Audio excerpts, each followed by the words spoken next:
Assalamualaikum warahmatullahi taala wabarakatuh.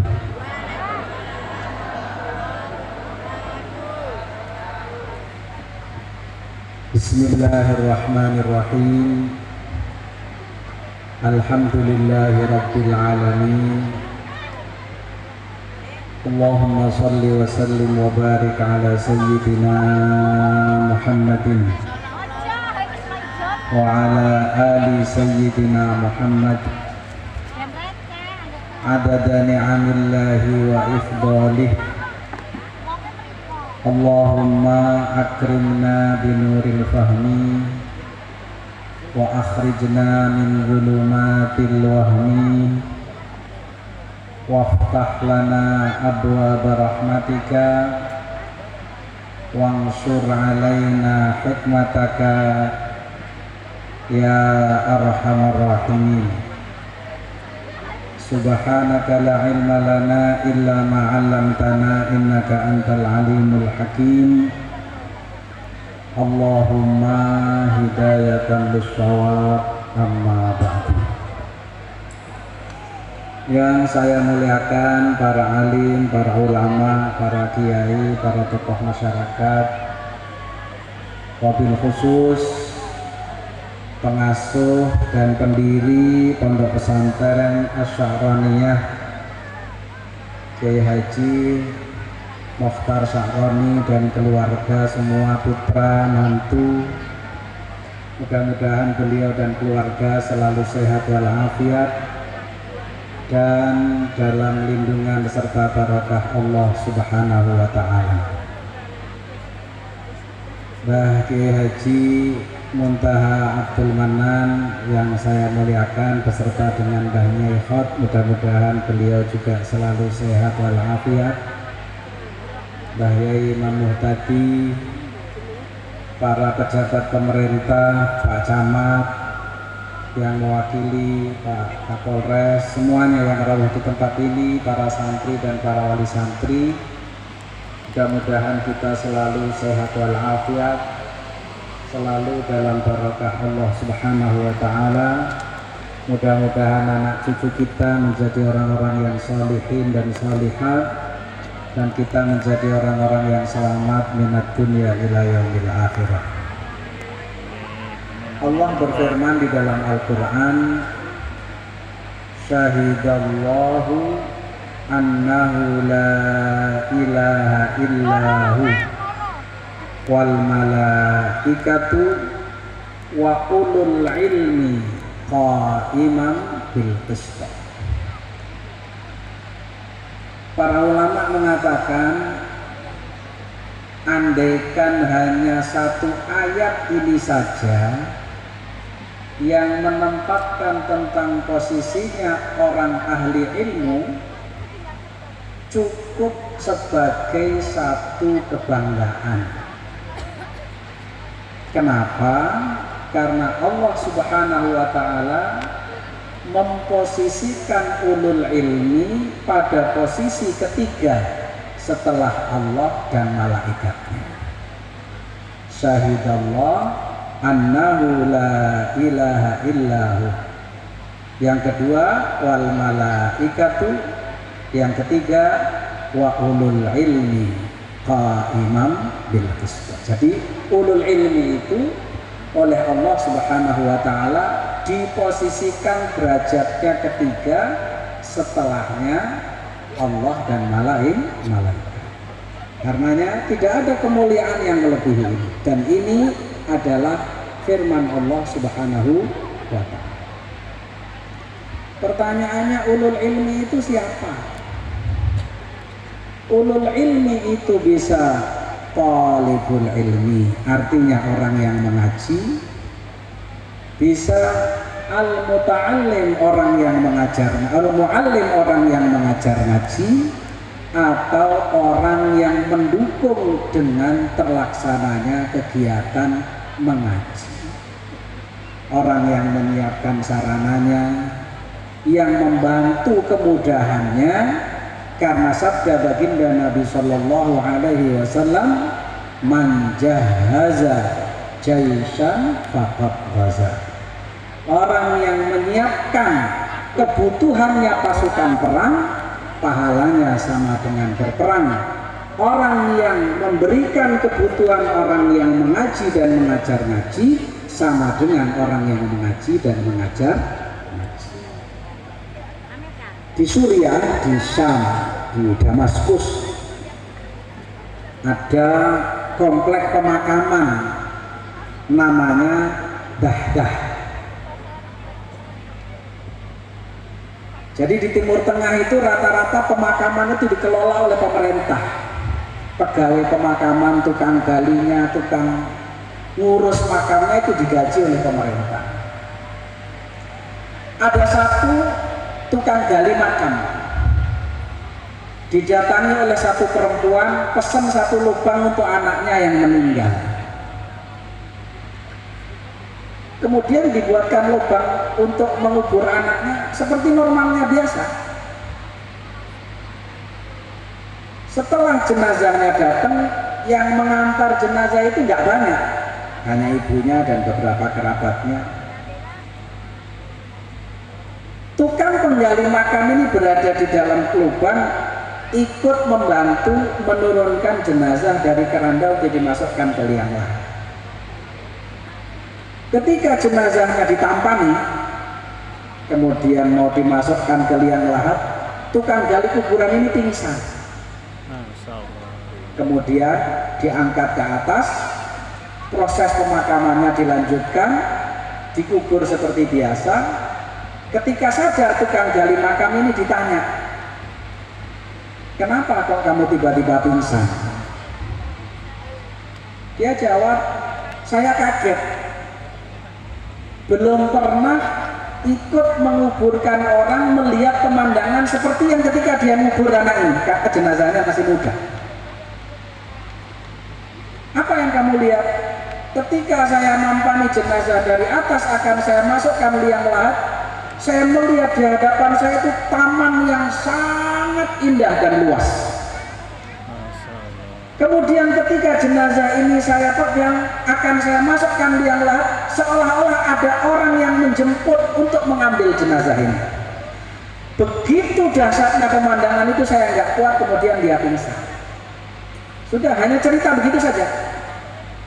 Tidak ada tanggapan-tanggapan yang aneh.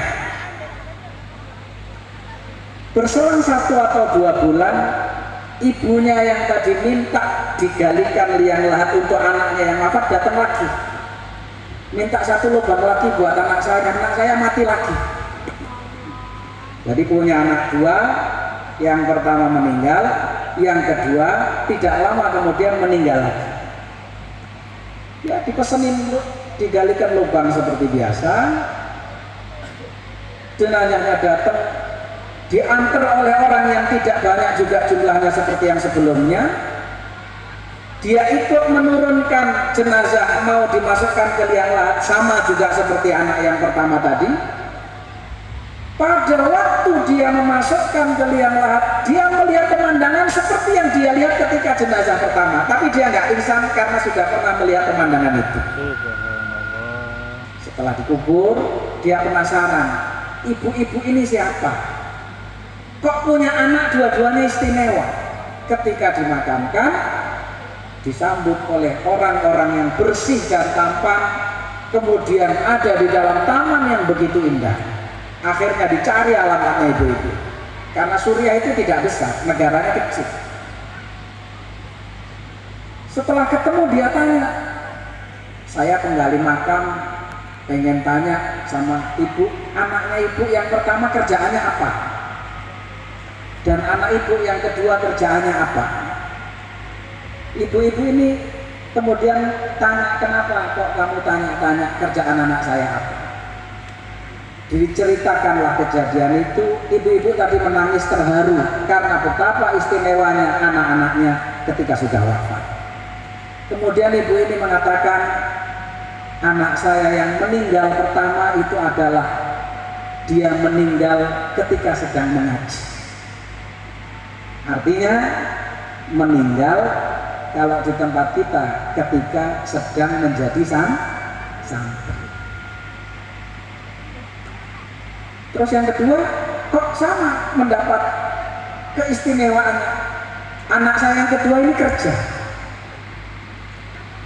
kerjaan dia hasilnya sebagian untuk kehidupan kami di rumah, yang sebagian untuk ngirim adiknya ketika kebutuhan adiknya ngaji. Kesimpulannya bahwa orang yang mengaji dan orang yang membiayai kebutuhannya orang yang ngaji nilainya sama di sisi Allah Subhanahu wa ta'ala. Melihat begitu istimewanya seorang penggali kubur ini, kemudian dia mengajukan pengunduran dirinya kepada pemerintah untuk tidak lagi menjadi penggali kubur pada usia 50 tahun. Dan ketika usia 50 tahun ini dia baru mulai ngaji Safinah. Dan ngajinya Safinah itu sama orang yang menceritakan cerita ini sampai dia akhirnya ngaji kitab Abi Suja, kemudian ngaji kitab-kitab yang lain sehingga menjadi ulama, termotivasi betapa mulianya yang namanya orang yang ngaji. Bapak dan Ibu sekalian yang dimuliakan oleh Allah Subhanahu wa ta'ala, ngaji itu tidak selamanya ngapsai kitab, ya maknani kitab. Ngaji itu tidak selamanya utawi iku dan seterusnya. Pada hakikatnya orang belajar apa saja dia sedang ngaji. Kenapa demikian? Karena semua sumber ilmu adalah dari Allah Subhanahu wa ta'ala. Hanya saja bentuknya ada yang berkaitan dengan syariat, bentuknya ada yang berkaitan dengan ayat-ayat kauniyahnya Allah Subhanahu wa ta'ala. Orang yang sedang belajar itu ilmu apa saja, pada hakikatnya dia sedang mempelajari ilmu Allah Subhanahu wa ta'ala. Makanya yang SMK, yang STM, yang sanawiyah, yang SMP, yang madrasah diniyah, semuanya itu adalah sedang mengaji ilmunya Allah Subhanahu wa ta'ala, yang ujungnya jika niatnya karena Allah akan menjadi pribadi-pribadi yang yatafakkaruna fi khalqis samawati wal ardh, yang lanjutannya setelah itu adalah dia akan menjadi pribadi-pribadi yang mengatakan Rabbana ma khalaqta hadza batila. Makanya abah saya dulu, abah almarhum, abah mertua, tadi ada tamunya Mbak Yai Sakroni, pas saya duduk di teras ketemu saya langsung bilang, jenengan nanya Kiai Nur ya? Saya bilang iya. Akhirnya karena tanyanya kepanjangan ya sudah ngaku, akhirnya ngaku kalau saya mantu. Kalau tanyanya sampai di situ saya jawabnya iya aja. Katanya saya mirip katanya. Nggak tahu mirip apanya. Abah saya selalu bilang, dalam Islam tidak ada dikotomi ilmu. Dikotomi ilmu itu adalah kampanyenya penjajah Belanda. Semua ilmu itu adalah ilmunya Allah Subhanahu wa ta'ala. Jadi santri itu tidak harus hanya doroba, zaitun, amron, koma, zaitun, ro'aitu, zaitan. Tidak hanya harus belajar itu. Belajar apa saja.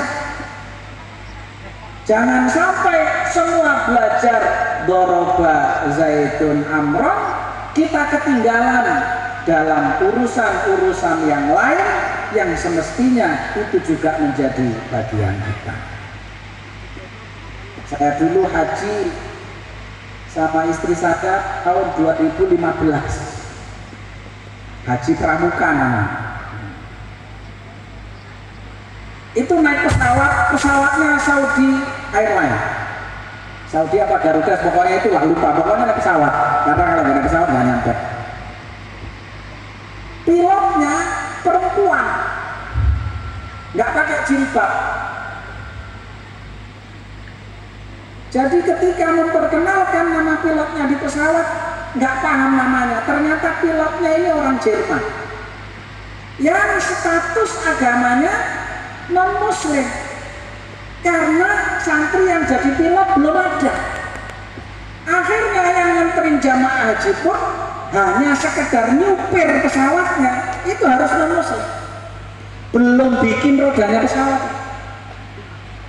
Jadi karenanya maka sekarang ada pesantren punya SMK, ada pesantren punya, itu bukan sesuatu hal yang aneh, akan tetapi pesantren hari ini baru sadar bahwa ilmu-ilmu itu dibutuhkan untuk santri-santri kita, karena ke depan butuh mengisi ruang kosong yang diisi oleh orang lain untuk diisi para santri. Jadi kalau kita belajar SMK itu Mbak Yai, anak-anak sekalian, itu ada jurusan akuntansi, cuman nyatet aja kerjanya, nggak tahu yang kita sebutnya siapa. Belajar akuntansi itu sebenarnya sedang mengaji Al-Quran, karena di dalam Al-Quran itu ada ayat yang paling panjang di dalam surat Al-Baqarah akhir, itu namanya ayatul mudayanah. Idza tadayantum bidainin ila ajalin musamman faktubu. Pencatatan transaksi. Lahir namanya akuntansi, lahir namanya faktur, lahir namanya buku besar, lahir namanya neraca, dan seterusnya. Itu adalah bagian daripada kita belajar ngaji.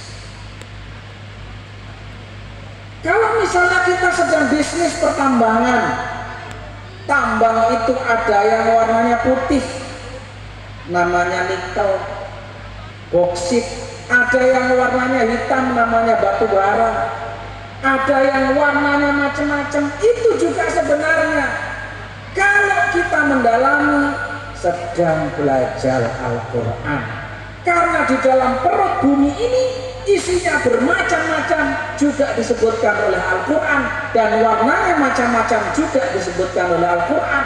Al-Quran menyebutkan ada judadun bidun, ada gharabi busud, dan seterusnya. Itu bagian daripada Al-Quran. Jadi artinya sampean belajar apapun di dalam pondok pesantren sebenarnya sedang mempelajari ilmu Gusti Allah. Tinggal kita ini menata niat belajar kita ini untuk apa. Makanya kalau dalam undang-undangnya orang mengaji dan mengajar, itu namanya ta'limul muta'allim. Yang pertama diluruskan dalam perjalanan ngaji dan memberi ilmu kita kepada para santri-santri kita adalah menata niat kita. Karena apapun yang kita lakukan, kalau niatnya salah, jurusannya jadi salah. Jurusannya benar, niatnya salah, jadi salah. Makanya di dalam ta'lim itu yang pertama disebutkan adalah sabda baginda junjungan kita Nabi besar Muhammad sallallahu alaihi wasallam. Beliau bersabda, kam min amalin yatasawwaru bi surati a'malid dunya fa innaha min a'malil akhirah bi husnin niyyah wa kam min amalin yatasawwaru bi surati a'malil akhirah fa innaha min a'malid dunya bi su'in niyyah. Ada amal-amal bentuknya dunia, tapi sesungguhnya dia adalah amal akhirat. Apa yang menjadikan dia amal akhirat? Bihusnin niyah, niatnya ditata yang baik. Sebaliknya ada amal-amal bentuknya akhirat, Mungkin kelihatannya seperti saya ngaji, bajunya koko, pakai peci, kelihatannya. Tapi kalau niatnya salah, maka fa innaha min a'malid dunya.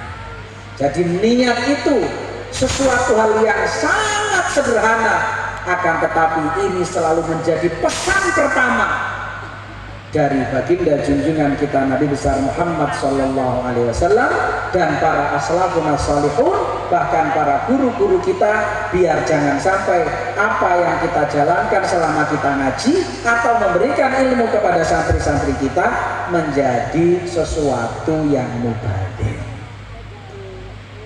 Makanya disebutkan dalam sebuah nadham syair, man talabal ilma lil ma'adi faza bi fadlin minar rasyadi faya li khusrani talibihi li naili fadlin minal ibad. Man talabal ilma lil ma'adi, barang siapa yang mencari ilmunya niat untuk masa depan akhirat, niatnya karena Allah subhanahu wa ta'ala, faza bi fadlin minar rasyadi, maka dia akan mendapatkan keutamaan, kemuliaan dari Allah subhanahu wa ta'ala. Sebaliknya, faya li khusrani talibihi, betapa ruginya orang-orang yang mencari ilmu, linaili fadlin minal ibadi, pengen dimuliakan oleh sesama hamba Allah subhanahu wa ta'ala. Mulia itu tidak usah diminta, asal kita memuliakan Allah, insya Allah kita dimuliakan oleh hamba-hamba Allah. Jadi makanya ngaji itu niatnya ditanya. Itu pesan baginda Rasulullah Sallallahu Alaihi Wasallam. Adik-adikku semuanya, para tamu undangan yang dimuliakan oleh Allah Subhanahu Wa Taala. Selanjutnya bahwa orang ngaji itu tidak hanya cukup niat saja. Orang ngaji itu butuh yang namanya kesungguhan. Jadi sampean jadi santri di Lampung Timur belum tentu kalah hebat dengan santri yang di Jakarta Timur. Jakarta mungkin segala fasilitasnya ada, di Lampung Timur mungkin banyak kekurangan-kekurangan. Akan tetapi yang menentukan keberhasilan sampean mengaji bukan fasilitas. Yang menentukan kita sukses menjadi santri bukan sarana dan prasarana. Akan tetapi yang menentukan kita bisa menjadi apa dan menjadi siapa adalah kesungguh-sungguhan kita masing-masing. Jadi ingat zaman dulu jadi santri, satu kelas itu dulu masih boleh sampai 40 orang. Bahkan kalau ngaji sama almarhum Mbah Yai, sak pondok ngaji bareng di masjid. Jam ngajinya sama, kitab yang dingaji sama, waktu ngajinya sama, di kelas belajar sama Pak Guru, gurunya sama, mata pelajarannya sama, jam masuknya sama, seragamnya sama, semuanya sama. Kenapa ketika keluar dari pesantren jadinya kok beda-beda? Ada yang jadi kiai di masa, ada yang jadi staf, ada yang jadi pimpinan majelis taklim, ada yang jadi pejabat di pemerintahan, ada yang jadi pengusaha, ada yang nggak jadi apa-apa, kerjanya ngerepotin orang di pinggir jalan. Padahal dulu ngajinya bareng, gurunya sama, jam ngajinya sama. Kalau dibilang metode pembelajarannya yang salah, buktinya yang sukses banyak. Kalau dibilang waktu ngajinya nggak tepat, yang jadi orang juga banyak. Kenapa bisa terjadi seperti itu? Yang membedakan adalah kadar kesungguhan dan niat kita masing-masing. Jadi sekarang hari ini di wisuda berapa santri? Mudah-mudahan jadi orang-orang yang ilmunya manfaat semuanya. Amin. Jadinya apa nanti beda-beda, tergantung seberapa besar niat baik kita mengaji, seberapa sungguh-sungguh kita ngaji, seberapa besar kita memuliakan guru kita, seberapa besar kita memuliakan ilmu yang kita pelajari. Kembalinya kepada kita masing-masing. Ya. Makanya kunci utama kesuksesan orang mengaji setelah niat adalah kesungguh-sungguhan. Bijiddin la bijaddin kulla majdi fahal jaddun bila jiddin bimujdi fakam abdin yaqumu maqama hurrin wakam hurrin yaqumu maqama abdi. Kunci utama orang mencari ilmu diantaranya adalah bijiddin, dengan kesungguh-sungguhan. La bijaddin, tidak sekedar yang lain-lain, misalnya seperti sarana dan seterusnya. Fahal jaddun bila jiddin bimujdi, mana mungkin atau tidak mungkin orang belajar sarananya bagus, akan tetapi tidak ada kesungguhan akan bisa mendapatkan apa yang diajar. Fakam abdin yaqumu maqama hurrin, banyak orang kecil dia bisa menjadi orang yang hebat karena kesungguhannya. Wakam hurrin yaqumu maqama abdi, banyak orang besar akan tetapi selalu meremehkan kesungguhan di dalam belajarnya karena merasa aman dengan apa yang dia miliki, sehingga yang terjadi yaqumu maqama abdi, mereka menjadi orang-orang kecil dan rendah. Na'udzubillahi min. Makanya insya Allah, satu niat yang baik, yang kedua kesungguhan akan menjadikan ilmu yang kita dapatkan dan prestasi yang kita cita-citakan akan diizinkan untuk kita dapatkan dengan izin Allah Subhanahu wa Ta'ala. Amin ya rabbal alamin. Anak-anakku sekalian yang hari ini wisuda, Mbah Yai Syahron dan keluarga, yang mudah-mudahan beliau selalu sehat walafiat. Amin. Dan mudah-mudahan pondok pesantren ini menjadi pondok pesantren yang selalu diberkahi oleh Allah Subhanahu wa Ta'ala. Amin. Akhir-akhir ini fitnah pondok pesantren luar biasa. Kenapa? Karena pondok pesantren ini adalah metode pendidikan yang paling kuat karakternya, karena sama seperti yang dicontohkan oleh Rasulullah Sallallahu Alaihi Wasallam. Namanya teori pendidikan ma'iyah. Apa itu ma'iyah? Ma'iyah itu membersamai. Tidak ada pendidikan yang menggunakan teori ma'iyah kecuali pendidikan pondok pesantren.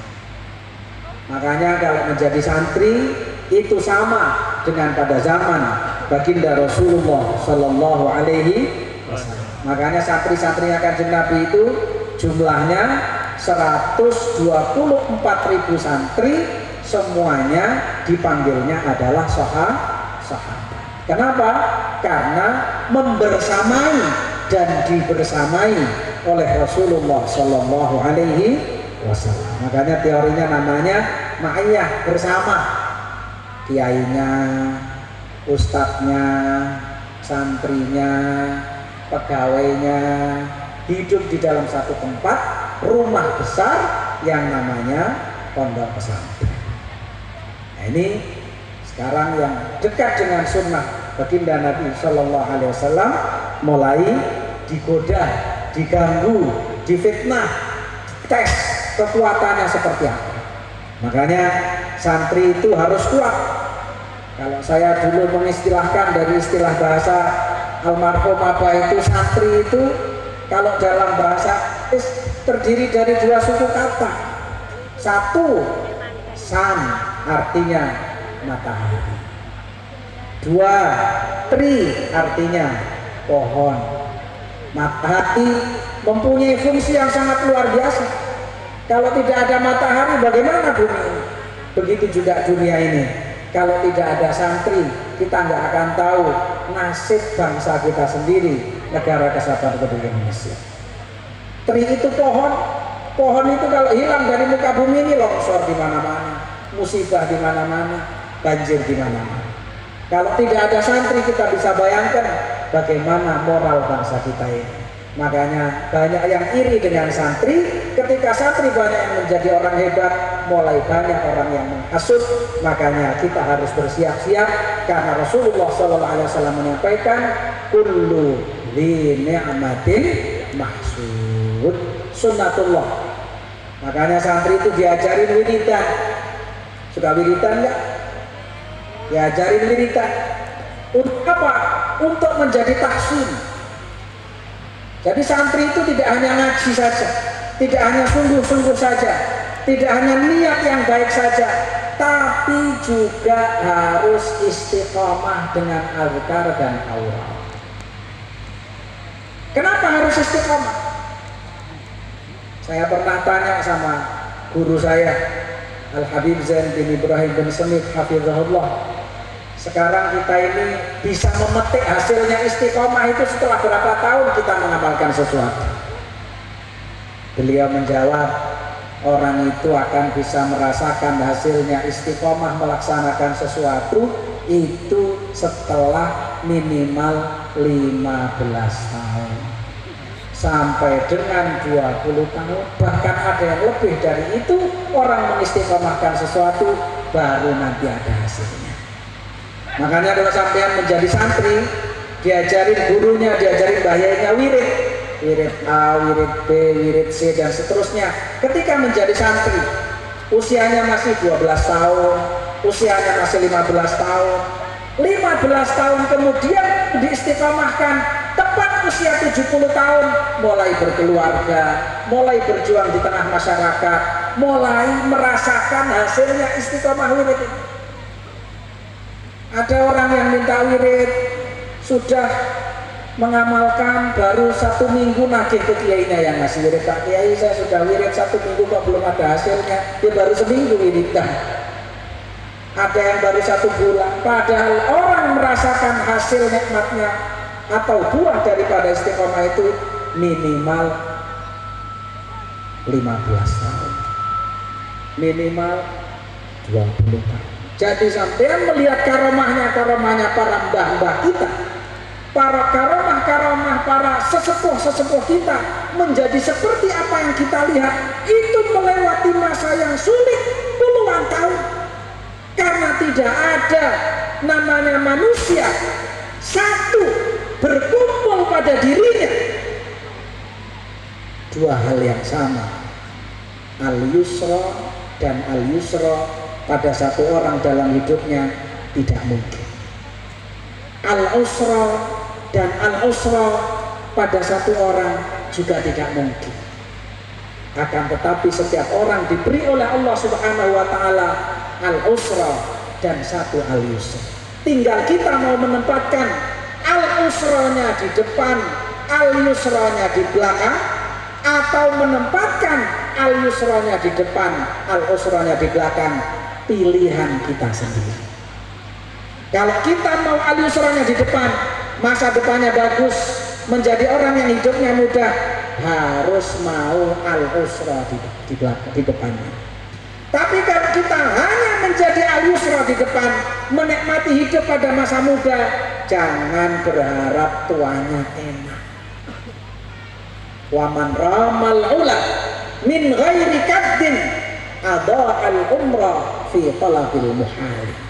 Orang yang pengen mulia, pengen menjadi orang hebat, tapi min ghairi kaddin, dia tidak mau melewati masa-masa usra dalam hidupnya, adha'al umrah, seperti orang yang menyia-nyiakan umur fi talabil muhali, di dalam mencari sesuatu yang mustahil untuk didapatkan.